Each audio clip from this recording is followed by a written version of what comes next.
প্রত্যেক নবীর মেরাজ হয়েছিল।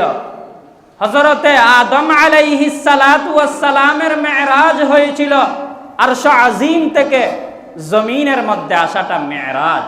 হযরতে ঈসা আলাইহিস সালাতু ওয়াস সালামের মেরাজ হয়েছিল আল্লাহ রাব্বুল আলামিন উনাকে জমিন থেকে চতুর্থ আসমানে তুলে নিয়েছিলেন। হযরতে ইউনুস আলাইহিস সালাতু ওয়াস সালামের মেরাজ হয়েছিল মাছের পেটের মধ্যে। হযরতে দাউদ আলাইহিস সালাতু ওয়াস সালামের মেরাজ হয়েছিল আল্লাহ রাব্বুল আলামিন উনাকে কণ্ঠ দিয়েছিলেন। হযরতে সুলাইমান আলাইহিস সালাতু ওয়াস সালামের মেরাজ হয়েছিল সারা দুনিয়াকে শাসন করার ক্ষমতার চেয়ার দিয়েছিল। হযরতে ইব্রাহিম আলাইহিস সালাতু ওয়াস সালামের মেরাজ হয়েছিল নমরুদের টন্ডুলের মধ্যে। হযরতে মূসা আলাইহিস সালাতু ওয়াস সালামের মেরাজ হয়েছিল সেই লাঠি মুবারকের মধ্যে। হযরতে সাইয়্যিদিনা আইয়ুব আলাইহিস সালাতু ওয়াস সালামের মেরাজ হয়েছিল যাকে আল্লাহ রাব্বুল আলামিন পুরা শরীর পচিয়ে দিয়েছিলেন। প্রত্যেক নবীর মেরাজ হয়েছিল, তবে আমার হাবিবের মেরাজ হয়েছিল জমিন থেকে আমার আল্লাহ রাব্বুল আলামিন আরশ আজিমের মধ্যে কাবা কাউসাইন পর্যন্ত, যেখানে জিবরাইল আমিন পর্যন্ত যেতে সিলিন্ডার করেছিল আল্লাহ রাব্বুল আলামিনের সাথে পরস্পর বৈঠক করে উম্মতের জন্য 50 ওয়াক্ত নামাজ নিয়ে দুনিয়ার মধ্যে এসেছিল। সুবহানাল্লাহ।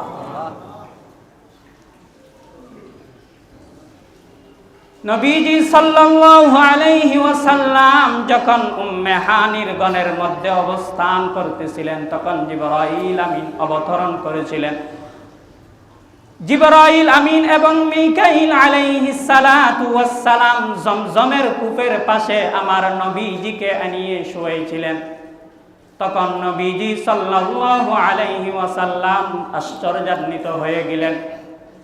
আল্লাহ রাব্বুল আলামিন স্পেশাল এফআরসিএস এমবিবিএস ডাক্তার হিসাবে মিকাইল আলাইহিস সালাতু ওয়াস সালামকে পাঠিয়েছিলেন নবীজির ওপেন হার্ট সার্জারি করার জন্য। নবীজির 63 বছর হায়াতি জিন্দেগীর মধ্যে 4 বার ওপেন হার্ট সার্জারি হয়েছিল, যাকে আরবিতে বলা হয় শক্ত সদর, বাংলায় বলা হয় সিনা চাক, সিনা বিদীর্ণ, ফার্সিতে বলা হয় সিনা চাক, ইংলিশে বলা হয় ওপেন হার্ট সার্জারি। একবার হয়েছিল শিশুকালে। শিশুদের যে বাল্যকালীন অভ্যাস আছে এইগুলা যাতে আমার নবীজির ভেতর না থাকে সেই জন্য শিশুকালে আমার নবীজির একবার মেরাজ হয়েছিল, দ্বিতীয়বার মেরাজ হয়েছিল যৌবনের আগে, তৃতীয়বার মেরাজ হয়েছিল ওহী নাজিল হওয়ার সময়, চতুর্থবার ওপেন হার্ট সার্জারি হয়েছিল যখন আল্লাহ রাব্বুল আলামিনের কাছে যখন নিয়ে যাওয়ার ইরাদা করছিল। সুবহানাল্লাহ। উম্মে হানির ঘর থেকে যখন জমজমের কূপের পাশে আনা হয়েছিল তখন নবীজিকে শোয়ালেন। একটি স্বর্ণের পেয়ালা বা পাত্র আনলেন। ওই পেয়ালার মধ্যে 3টি জিনিস রয়েছিল, ঈমান, ইলম, হিকমত। কয়টি? 3টি। ঈমান, ইলম, হিকমত, এই 3টি জিনিস ওই স্বর্ণের পাত্রের মধ্যে রয়েছিল। অতঃপর নবীজির সেই গলার নিচে গোল একটি খালি স্থান সকলের রয়েছে, ওখান থেকে নাভির আগ পর্যন্ত 2 পার্ট করা হয়েছিল। হয়ে ওখান থেকে পুরা হাড় বের করে 2টি রিওয়ায়াত পাওয়া যায়, কেউ বলে জমজমের পানি, আবার কেউ বলে জান্নাতের স্পেশাল পানি। আল্লাহ রাব্বুল আলামিন মিকাইলের মাধ্যমে পুরা হাড় পরিষ্কার করে ইলম, নূর, হিকমত এগুলা দিয়ে আবার সেই পুনরায় আগের মতো করে দিয়েছেন। সুবহানাল্লাহ। অতঃপর একটি সওয়ারি উপস্থিত হয়েছে, ইসমুহু বুরাক, তার নাম হচ্ছে বুরাক। বুরাক শব্দটি বহুবচন প্লুরাল, বরকুন থেকে, বরকুন শব্দের অর্থ বিদ্যুৎ, কারেন্ট।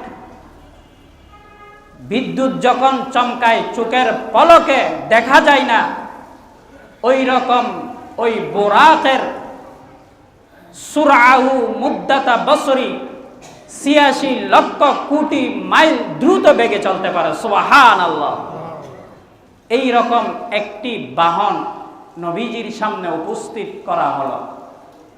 জিসমুহু কাজিসমিল ফরস, দেখতে কি রকম? গাদার চেয়ে ছোট, খচ্চরের চাইতে বড়। লাউনুহু আবিয়াস, কালার হচ্ছে দুধের চাইতে সাদা। সুবহানাল্লাহ। ওই রকম একটি বাহন আমার নবীজি সাল্লাল্লাহু আলাইহি ওয়াসাল্লামের সামনে উপস্থিত করা হলো। অতঃপর নবীজি আরোহণ করলেন।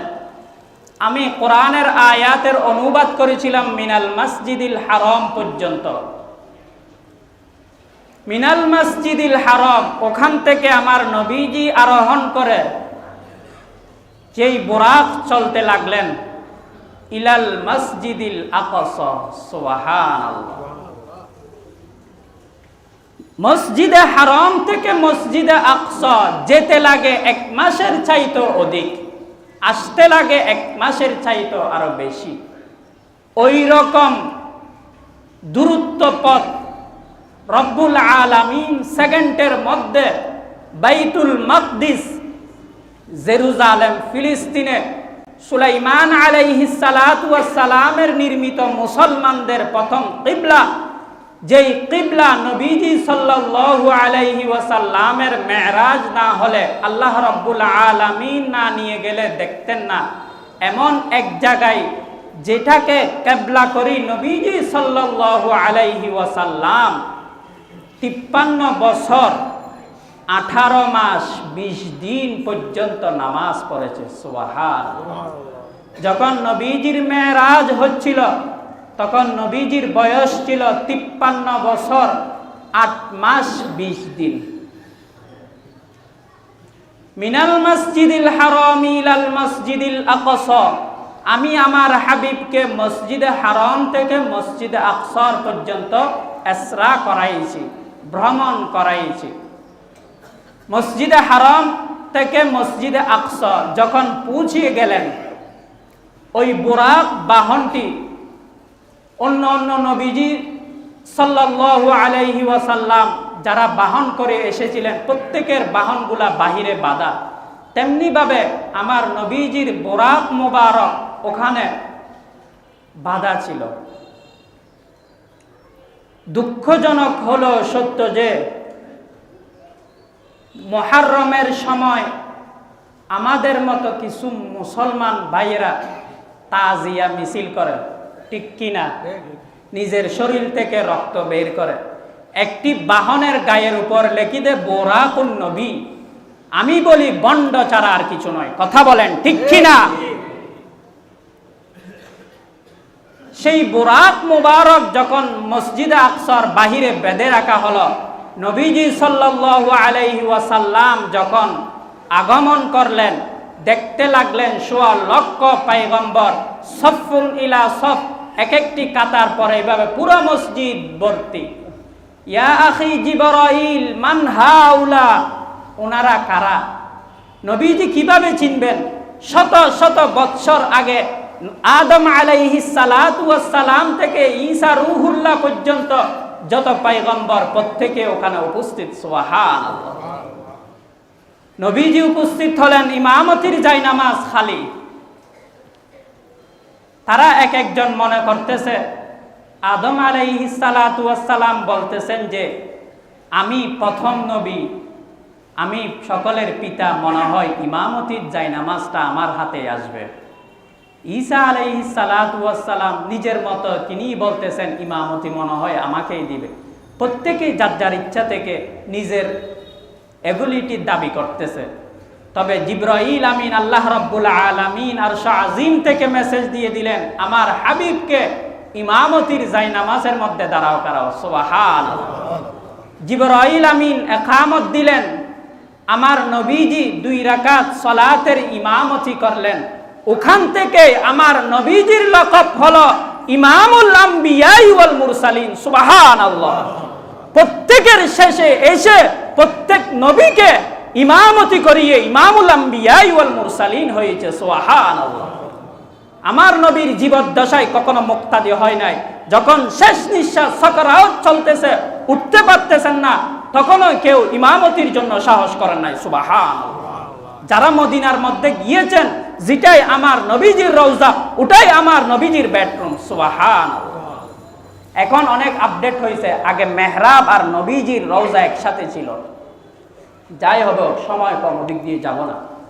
2 রাকাত নামাজের ইমামতির পরে নবীজি সাল্লাল্লাহু আলাইহি ওয়াসাল্লামকে জিবরাইল আমিন, ওখান থেকে মেরাজ শুরু। যেতে যেতে মাঝখানে কিছু কথা না বললে নয়। বর্তমান সময়ে আমাদের কিছু ভাইরা পড়ালেখা বেশি করার কারণে তারা বেশি বৈজ্ঞানিক দাবি করে। কেমন? তারা বলে নবীজি আমাদের মতো যদি মানুষ হয়, ওখানে আগুনের জগৎ, বরফের জগৎ, পানির জগৎ, কুয়াশার জগৎ, এগুলা অতিক্রম করে করে কিভাবে আরশ আজিমে গেলেন? নাউজুবিল্লাহ বলেন না। আল্লাহ চাইলে সবকিছু পারে, ঠিক কি না?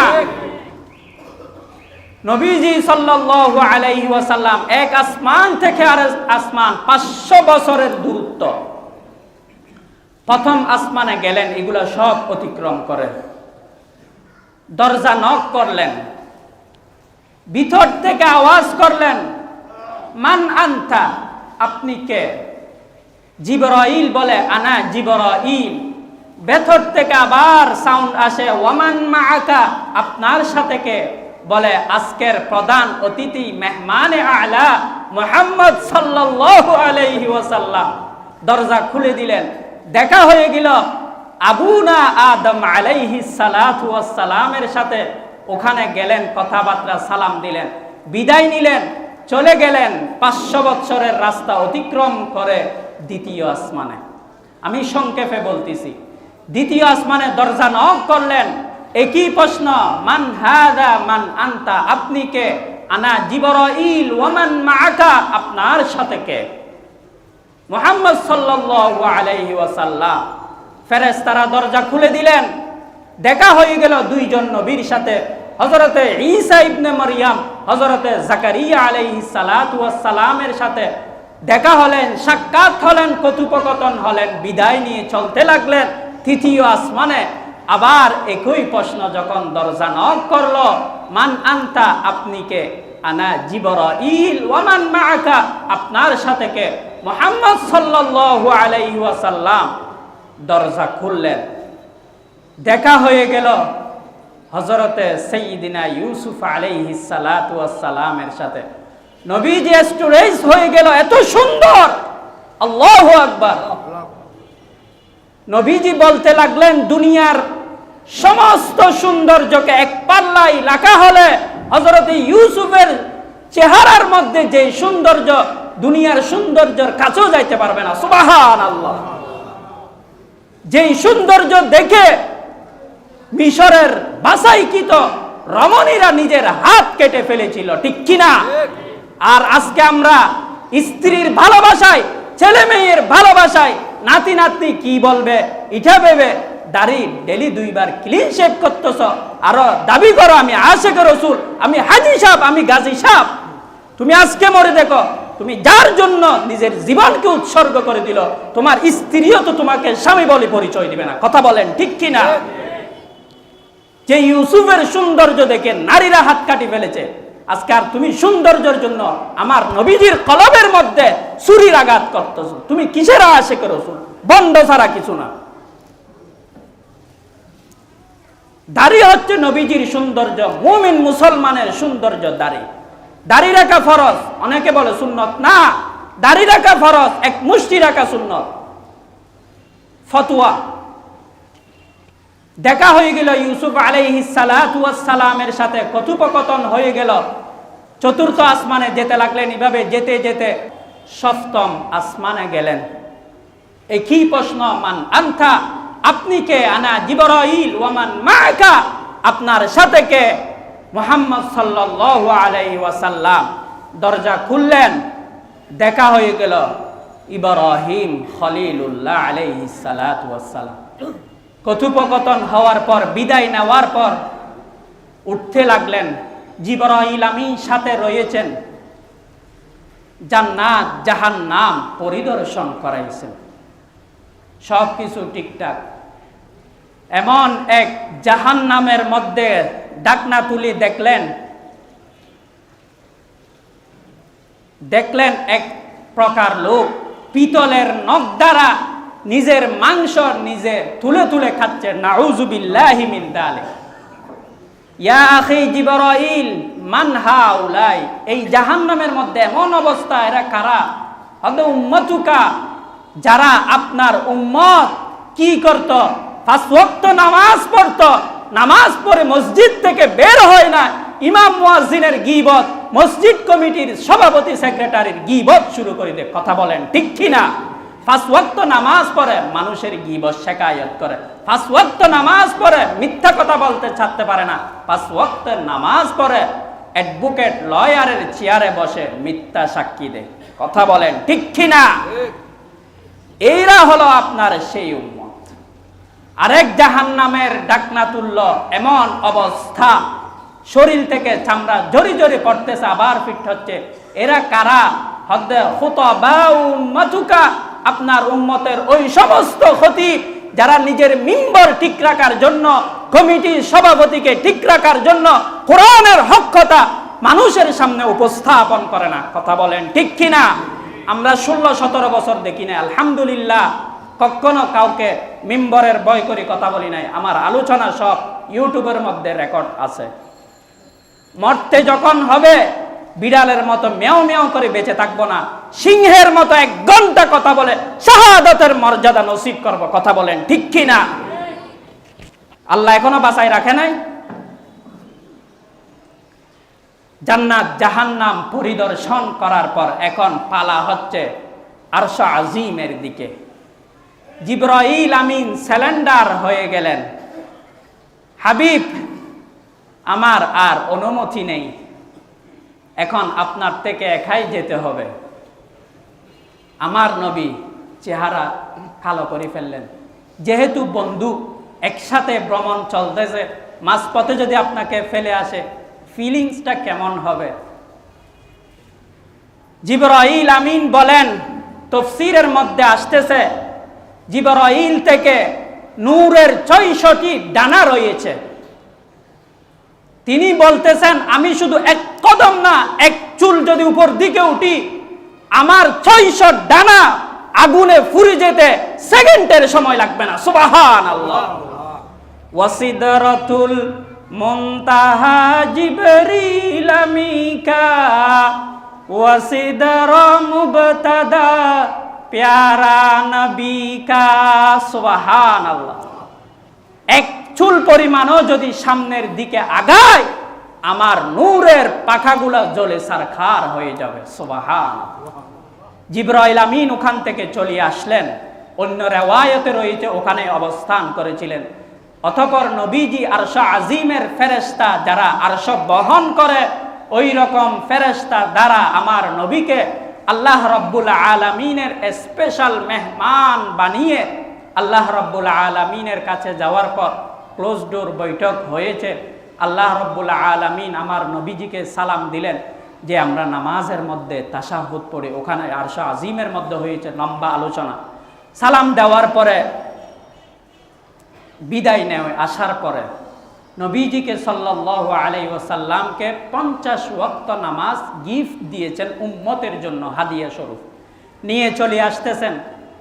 আবার যেভাবে 1 আসমান 2 আসমান করে অতিক্রম করে যেভাবে গেছিলেন, আসতো তো আসমানগুলা অতিক্রম করে আসতে হবে, ঠিক কি না? 7ম আসমানে আসলেন।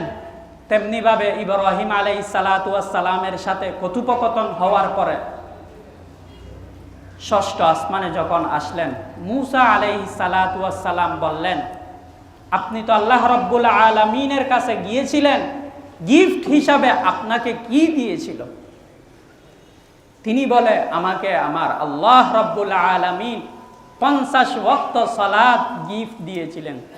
সুবহানাল্লাহ। মূসা আলাইহিস সালাতু ওয়াস সালাম বলেন, আপনি আল্লাহর কাছে আবার যান। আমার উম্মত মূসা বলতেছে, বনি ইসরাইল কেমন শক্তিশালী,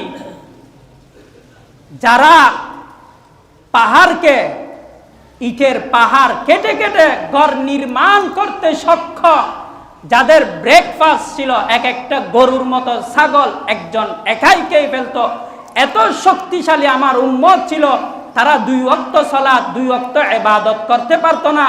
আর আপনার উম্মত ওয়া খুলিকাল ইনসানু দাঈফা, শেষ নবীর উম্মতকে এত দুর্বল বানিয়েছে, সে 50 ওয়াক্ত কিভাবে পড়বে? আপনি আল্লাহ রাব্বুল আলামিনের কাছে যান। এভাবে যেতে যেতে 5 ওয়াক্ত, এগুলো আপনারা জানেন। 5 নং 45 কয়বার গেছে? 9 বার। নবীজি একই রাতে আল্লাহ রাব্বুল আলামিনের সাথে সাক্ষাৎ করেছে 10 বার। কয়বার? 5 নং 45, তখন 9 বার। প্রথমে একবার গেছে উঠে সহ 10 বার। এইভাবে যেতে যেতে আল্লাহ রাব্বুল আলামিনও জানে যে উনি আমার কাছে আবার আসবে। চাইলে তো একসাথে 45 ওয়াক্ত ম্যানেজ করতে পারেন, পারেন নাই কেন? যে তিনি আমার হাবিবকে বারবার দেখার জন্য। সুবহানাল্লাহ। কেমন নবীর কেমন উম্মত আমরা! আল্লাহু আকবার।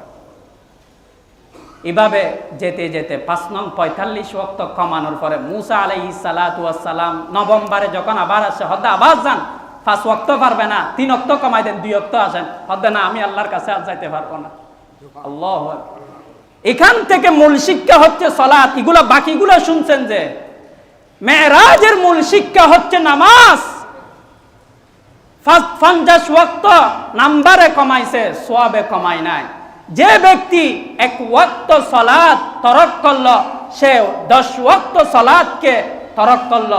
যে ব্যক্তি 2 ওয়াক্ত সালাত ছেড়ে দিল, সে 20 ওয়াক্ত। এভাবে যে 5 ওয়াক্ত সালাত শরীয়তের কোন উযর ছাড়া ছেড়ে দিয়েছে, সে 50 ওয়াক্ত সালাতকে অ্যাভয়েড করেছে। নাউযুবিল্লাহি মিন যালিক। আমার আল্লাহ তো আল্লাহ রাব্বুল আলামিন হাবিবকে এই সমস্ত এগুলা না করে সরাসরি আরশ আজিমের মধ্যে নিয়ে যেতে পারতেন। পারতেন কিনা? মিনাল মসজিদিল হারাম এত কিছু অনুষ্ঠান করে, এগুলো কেন করেছেন? যাওয়ার সময়ও সালাত আদায় করে, আবার আসার সময়ও সালাতের কথা কেন? as-সালাত সালাত, উম্মত সালাত সালাত, নামাজ ছাড়া বিকল্প আর কোনো পথ নাই। ক্বালা রাসূলুল্লাহ সাল্লাল্লাহু আলাইহি ওয়াসাল্লাম, as-সালাতু মি'রাজুল মুমিনিন। উম্মতের জন্য মেরাজ কি? আমি যেভাবে আল্লাহর সাথে সাক্ষাৎ করে এসেছি, এটা আমার মেরাজ। তোমাদের মেরাজ হচ্ছে 5 ওয়াক্ত সালাত বা জামাত আদায় করা হচ্ছে আমার উম্মতের জন্য বড় মেরাজ। সুবহানাল্লাহ। মান আকামাস সালাহ ফাকাদ আকামাদ-দ্বীন। যে ব্যক্তি সালাত আদায় করলো, সালাত কায়েম করলো, আমার নবীজি বলল সে আমার রক্ত মাখা ইসলামকে পরিপূর্ণ করলো, তাজা করলো। ওয়ামান তারাকাস সালাহ ফাকাদ হাদামাদ-দ্বীন। যে আমার উম্মত শরীয়তের কোন উযর ছাড়া ইচ্ছাকৃতভাবে সালাতকে ছেড়ে দিয়েছে, সে আমার দ্বীনকে ধ্বংস করে দিয়েছে। নাউযুবিল্লাহ। সাগরে ডুবে যাচ্ছেন, নামাজের ওয়াক্ত চলতেছে, আপনার কণ্ঠনালীতে প্রাণ, তখনও আপনার উপর সালাত ফরজ। খবরের মধ্যে জিজ্ঞেস করবেন না কোন পীরের মুরিদ ছিলেন, কোন দল করতেন, কোন দরবারে যেতেন, এগুলা কোনো প্রশ্ন হবে না। আউয়ালু মা ইউহাসাবু বিহিল আবদু ইয়াউমাল কিয়ামাতি আস-সালাহ।